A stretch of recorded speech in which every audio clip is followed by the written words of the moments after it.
1 in 7 children have experienced child abuse or neglect or some form of traumatic experience in the United States in the past year, according to the American Society for the Positive Care of Children. Today I'm going to talk to you about the effects of adverse childhood experiences. Hello, my name is Chiquita Turner, and today I'm going to talk about a subject that could be a little sensitive to some people, so if you need to leave the room during this speech, you're more than welcome to do so. I have 4 main points that I want to cover. 1, what is ACEs? 2, my personal experience with an early learner. 3, the effects, and 4, the preventive measures. So what is ACEs? Definition for ACEs by the CDC gives children living through adverse stress, neglect, or any type of traumatic experience unnecessarily suffering the ill effects for the rest of their lives. These life-altering events are called adverse childhood experiences.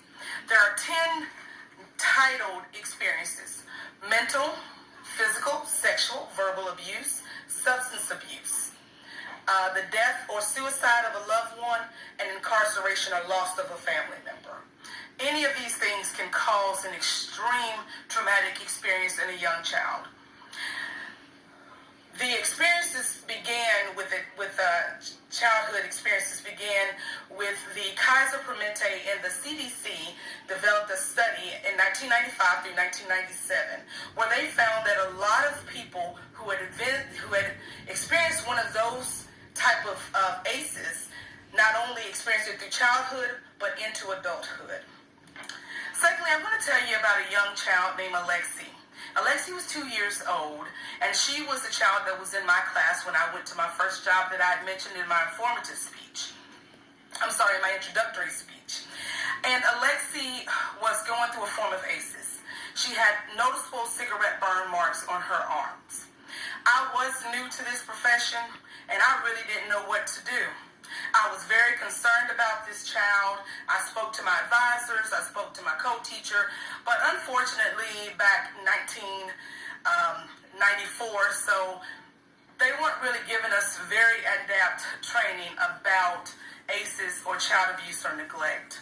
And so therefore I did fail to do something with this child. But please know that in the future I have dealt with it several times, and I hope I've been a better advocate than I was then. Thirdly, I'm going to talk about the effects. The effects of these ACEs experiences. A lot of young people turn into adults who are lifelong offenders. They're in and out of jail. They suffer with a lot of mental abuse. They suffer with a lot of substance abuse, a lot of suicide. There's a lot of things that's happening in the United States when it comes to ACEs that so many people are unaware of. 37% of the children are reported to CPS by the age of 18. 71% of all child fatalities occur in children under the age of 3. 49% of child fatalities occur in children under the age of 1.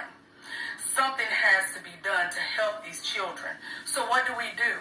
Well, there are some preventive measures that have been put into place.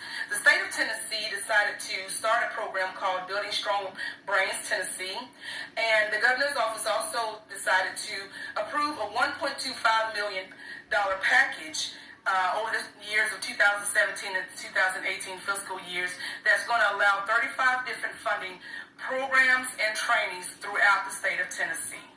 Obviously, anytime it comes with dealing with children and families, Maslow's hierarchy of needs said it best. The best thing that's needed is that children just need to be cared for. They need to have safe and nurturing homes and love from people in their homes with them and those around them. In my conclusion, I want to state that I talked about what ACEs is. I talked to you about my personal experience. I spoke about the effects and the preventive measures. We as a nation, we have to do something to help these children. Right now, the state of Tennessee has 2 different cases of children who are being looked for and who are needed. Thank you.